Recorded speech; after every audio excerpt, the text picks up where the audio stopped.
Hello everyone, it's been a while. I haven't had any new game stuff to talk about for a while. I know that the Xbox One and PS4 are coming out soon, but I don't plan on picking those up at launch. So rather than talking about some new stuff, I'd rather go back and talk about an older game. I know that retro review shows are kind of a dime a dozen on YouTube, but I guess this will just be another terrible retro review show. Today specifically I wanted to talk about imported games, and the first game I ever imported, Ranma Hard Battle, on the Super Nintendo. Originally Ranma Bakaretsu Rantohen on the Super Famicom. Hard Battle was the second Ranma fighting game, and it was originally released in Japan on Christmas Day back in 1992. Doing some math on that, I took it back, and that would have been Christmas of my 8th grade year. So when Japan was opening up a Ranma fighting game, I was opening up Joe and Mac and Bart's Nightmare, the Simpsons game. So you win some, you lose some. Anyway, it was released in the US in November of '93, but I was able to start playing it earlier that spring because a friend of mine, Jenny, had purchased it from a local pizza shop slash video game rental place called Videodyne. I don't think it's still there, you know. Those places don't really run anymore. Over the next few years, over more so than magazines or anything else, Videodyne became our #1 source for imported games. Jenny picked up Ranma for the Super Famicom, and she also had a Super Famicom to SNES adapter. At first, we were all expecting the adapter to translate games and take the Japanese text and put it into English, but we quickly learned it's just a pass-through device to allow Super Famicom games, on the Super Nintendo. She let us borrow both the game and the adapter for a good long time, but eventually she needed the adapter back, and she let us keep the game for a little bit longer. But to play it, my brother decided we had to do our first console mod. We didn't know that's what you called them at the time, but the only difference between the Famicom games and the SNES games was the SNES had little pegs that would slide into the game, and the Super Famicom did not. So to make our SNES Super Famicom compatible, I think he actually heated an X-Acto knife and pushed it down through the pegs and then broke them out with a pair of pliers. Voila! Super Famicom compatible SNES. It was pretty cool.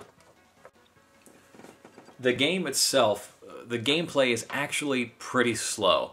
But when you think back to Street Fighter II on the SNES and even the arcades, 91, 92, it wasn't really fast either. You know, playing it at the time, I was just amazed to see anime characters in a video game. I mean, this is the time when people were still calling it Japanimation, so there weren't a lot of anime games, anime fighting games in particular, available, especially to a US audience. So I was pretty impressed. I was pleased to see it. The graphics are really nice. Especially for such an early SNES title. It came out pretty early in the console's lifespan. There are a lot of colors. You can't really see it in this stage. But the sprites are big and pretty vivid. The sound is another story. The music does get pretty awful at times, despite having a really catchy kind of intro screen song. The audio and the voices is better than what you get on Street Fighter II, at least in the Japanese version. And before you immediately jump to Street Fighter's defense, remember just how high-pitched Guile's voice was when he's doing a Sonic Boom. You know, Sonic Boom, Sonic Boom. Ooh, not very good. But the reason I specified that the voices were good in the Japanese version was when the game got localized for an American audience, they changed out some of the voices. Everything else was the same. They just kind of changed, translated the text, but they changed the voices unnecessarily. And they're really kind of shitty. Here is the Japanese version with Ranma doing some attacks.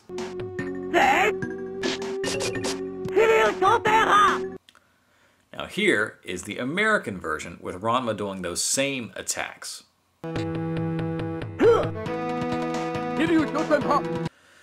Yeah, not the best. Anyway, the game does have 12 total characters, a decent roster for a game that early on.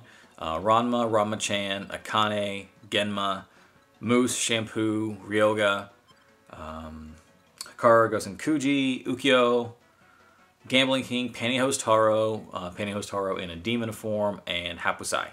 Like I said, the characters themselves are pretty nice. The sprites are crisp, the designs and color schemes make them easy to tell who's who.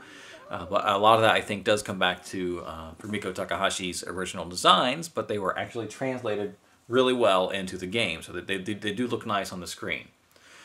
All in all, it was a really fun game and definitely helped to further my burgeoning interest at the time in anime. It put me on a path to doing a lot more importing over the next several generations of consoles, especially between the Super Nintendo, the PlayStation, and the Dreamcast. I mean, my import load was significant. So it was definitely something worth playing, and we really enjoyed it at the time as part of our fighting game rotation. We had little mini tournaments.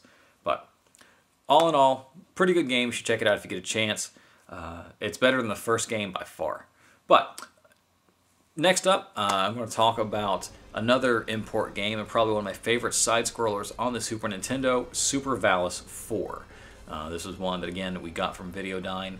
It was actually the first import game that I had purchased myself. So, until then, keep on fighting. We'll see you next time.